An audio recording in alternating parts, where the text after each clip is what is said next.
join us this morning to talk about what she's doing in this lockdown. If there's any training stuff she's undergoing and everything, or if the parents are just ensuring that, okay, you know what, maybe twice or three times daily you get to practice your golf and everything. Georgia, good morning. It's good to have you join us this morning. Good morning. It's nice to be on the show. How are you doing? I'm very well, thank you. Just staying at home and getting some practice in. Okay, getting some practice in. That's interesting because it's difficult, just knowing that you can prepare for any tournament. You're just training and training. How easy or how difficult has it been knowing that there's no end to whatever you're planning, just planning in vain? You can't situate the next tournament you're going for. Well, it's been a bit of a challenge, but I thank God that I have all my family here supporting me in these times, and I've just been able to make the best out of it. See, Georgia, the way you kidded, you came ready for us like you want to play some golf. That tells me that you missed your golf so much. Tell me some of the practice that you've been doing at home. I know you can't stay off. We go and smash daddy's TV set. So how have you been practicing at home? Well, I've been doing some running just around my house 3 times a week.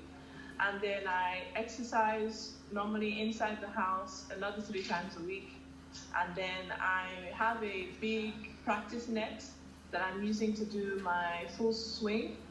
After about a week, I already tore a hole, so it now has its own blanket. And I'm doing chipping in the garden. Chipping in the garden, bunker. We have some sand, so I'm doing bunker in the garden. I have some mats, so I'm doing all my high shots in the garden. So we thank God that I have all these training aids in the house. That's really interesting having those training kits in the house. I mean, when those things you kind of cast down on, what was the reaction from your parents at that time? Well, we were planning to already take 2 weeks off initially just to rest before I was going to do any swinging again. So once those 2 weeks were about to expire, that's when we started bringing out all the different training aids in our garage. And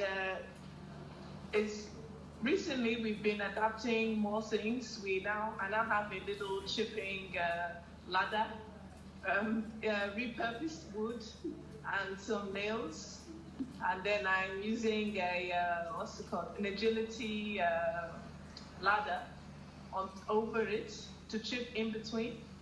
So my father, he's an architect and he's always building and repurposing things, so it wasn't too difficult.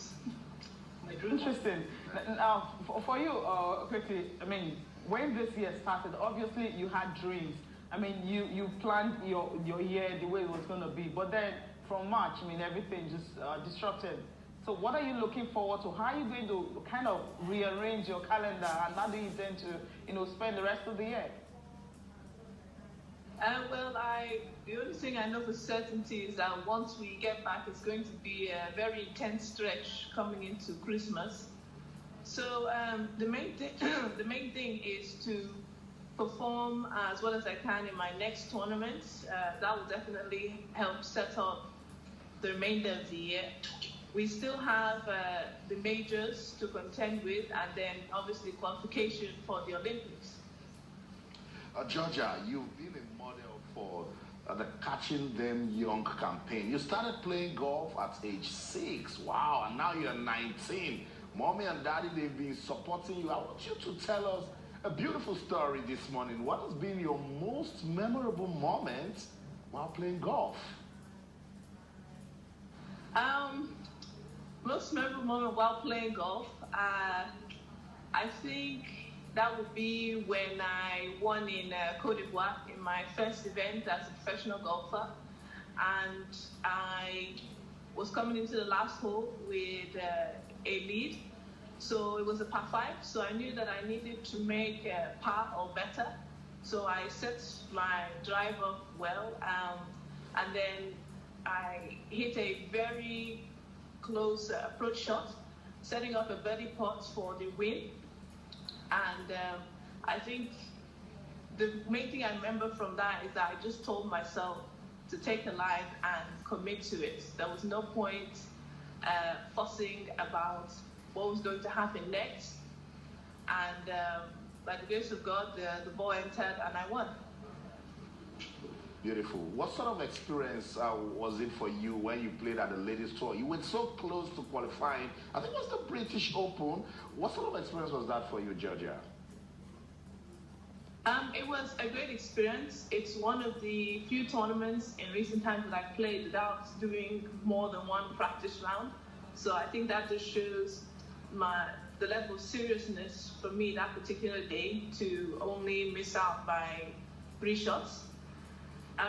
Qualifying for the British Open is definitely a dream of mine, even to do this year. And it just shows that all the hard work I'm putting in is starting to pay off. Finally, before we let you go, if you can do this in 30 seconds, I mean, what advice are you going to give to people that at home trying to train against all odds? Stay active, stay healthy. Use the space around you as much as possible. You guys can all check out my videos on Instagram just as a way to look at things differently. And keep prayerful.